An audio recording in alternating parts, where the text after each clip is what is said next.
Monsieur Ahmad Rami, vous êtes le directeur de Radio Islam en Suède. Je vous remercie infiniment d'avoir eu la gentillesse d'accorder cet entretien à la radio francophone iranienne. Monsieur Rami, comment évaluez-vous la participation des Iraniens à la grande marche du 11 février, jour anniversaire de la victoire de la révolution islamique d'Iran?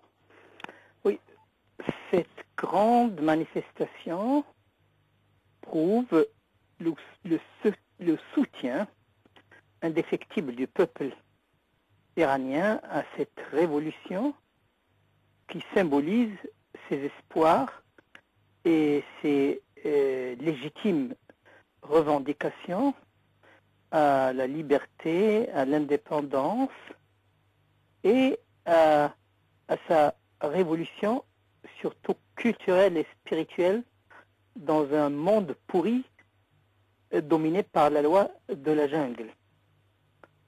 Cette révolution, dès le début, a été une révolution totale, culturelle, spirituelle, politique, et idéologique et aussi économique. Et même maintenant, avec le temps, c'est devenu aussi scientifique.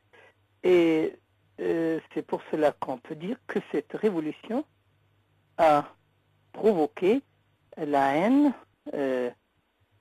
aussi l'animosité de toutes les puissances qui veulent dominer ce monde et qui refusent la liberté des peuples.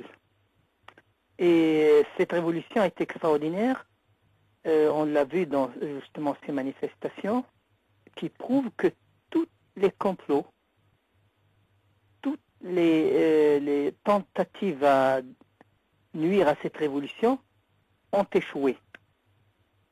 Cette révolution et ces manifestations l'ont prouvé, a su renouveler sa puissance et aussi sa continuation avec plusieurs générations maintenant depuis son déclenchement. Et pour, disons moi, c'est avec admiration que je suis ce développement de cette révolution parce que disons que c'est une révolution en fait qui n'appartient pas seulement au peuple iranien mais qui appartient à toute la nation islamique et au monde arabe. Malheureusement, il y a peut-être une... Monsieur Rami, excusez-moi de vous couper. Vous dites que cette révolution appartient au monde arabo-musulman.